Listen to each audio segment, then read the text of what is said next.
Domain rating is for dummies. Oh, wait, sorry. This lesson is actually domain rating for dummies. We're going to explain it better. So what exactly is domain rating? Domain rating is a made-up number. It's made up by Ahrefs, by SEMrush, by all these other, SEO metric companies to try to quantify exactly the value of your backlink portfolio, of really kind of like the weighted average of the perceived value of all the backlinks going to your website, just in a whole, basically. And every single website has their own domain rating. And why I say domain rating is for dummies, because a lot of SEO agencies chase this metric like it's the holy grail, but it is not. It can be gamed, it can be manipulated, it can be played, but most importantly, we only really use it to compare apples to apples. It's really not super effective if you're chasing domain rating improvements. One of the most classic SEO myths, and a lot of our clients in the past have said, is our domain rating is not improving. What are you guys doing? Our goal is not to improve your domain rating. Our goal is to improve your sales. And it may not even always be to improve your traffic. It's to improve the quality of your traffic, so that way your traffic is more likely to convert.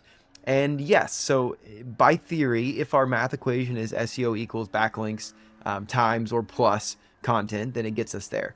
But naturally, you will achieve a very strong domain rating as you kind of just continue to produce content, continue to make a mark on the internet, continue to do something exciting. If you're not doing anything exciting, then why are people going to write about you? And if your product is not exciting and your service isn't exciting, then one, you're not branding properly, or two, you're not telling the world. You're not getting out there like you should. And one way to do that is by creating a lot of content and making waves. But again, this actual lesson is about domain rating. So domain rating is a logarithmic scale from 0 to 100 that, for example, we are always using Ahrefs, which you're going to see here in a little while, but we're always using Ahrefs, and Ahrefs basically scores every single website in their domain with a domain rating, which means that also the quality of a backlink coming from you has also got a domain rating. So meaning that if you're getting a link from women.com, for example, they have a domain rating of 70, whereas your little site has a domain rating of 5, for example. That link, especially if it's a do follow link, which we just learned in the last lesson, is extremely valuable. That's gonna make a lot of oomph with a lot of your content coming in. But why I don't recommend you buy these is because it's like it could be bait. Ultimately, it's not going to be the proper way to catch the fish. I mean, it's much better if you actually cast as many lines as you can. That's going to have a higher chance of catching the right fish than necessarily using the right kind of bait. So the whole goal of what I'm trying to say here is you want to create as much content as you can for all these different long tail variations of your keywords. That is going to be significantly more cost effective than going out there and buying links, unless you are buying nameplate links that can go on your homepage. Like, for example, Inc. Magazine, Forbes Magazine, as seen in Forbes, as seen in Business Insider. Those are actually valuable because they have a multi-use purpose. They also influence trust factor with the users and visibility. Those are also extremely expensive.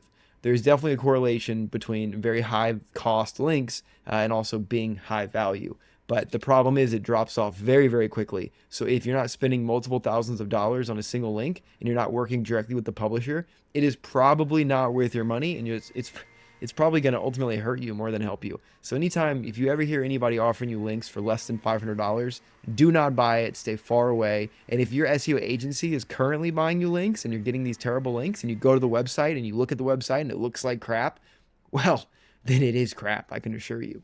So when there's smoke, there's fire, and that is definitely where there's some fire. So I say all this to say backlinks are a black hole for SEO. So from our agency's perspective, we pretty much ignore them because we have actually proven that you can rank for almost anything if you just have the right type of content structures, you have the content in the right places, and you're really satisfying everything that Google wants to see to understand that you are an expert. This is really, really critical. Not to say there isn't a baseline for where your domain rating should be. Ideally, we kind of shoot for something around a 20 or higher, but again, still a made up number. So even if you don't have that, then just continue to crank out content. Where it influences our SEO campaigns is the types of content we create. If the client has a very low domain rating or it's a newer site, it means that we need to spend more time creating more knowledge center type of articles, which we're going to get into in a future lesson. But basically creating articles that are more substance, that are more like very top of funnel content, like what is magnesium, benefits of magnesium, these very basic concepts that, maybe aren't your direct customer because maybe you're selling, a supplement that includes magnesium as one of the smaller ingredients. The whole idea here is that you're creating a lot of content around different parts of it, and it's very top of funnel. So you're going to naturally start to rank for some of these longer tail keywords that you may collect onto these articles. And that's what's going to help you naturally increase your domain rating, and by increasing your backlinks, by ranking for these long tail keywords. So it's not a means to an end. But yes, domain rating is actually for dummies if you're actually focusing on it and hyper focusing on it. You really shouldn't be. It's just something that you should be aware of, and you should understand that while it doesn't change how your ability to rank as much, it changes how you should approach your SEO strategy depending on the domain rating you are working with as a website. So there'll be more and more on this a little bit later when we're building our content plan, but I think it's important to note. So on to the next.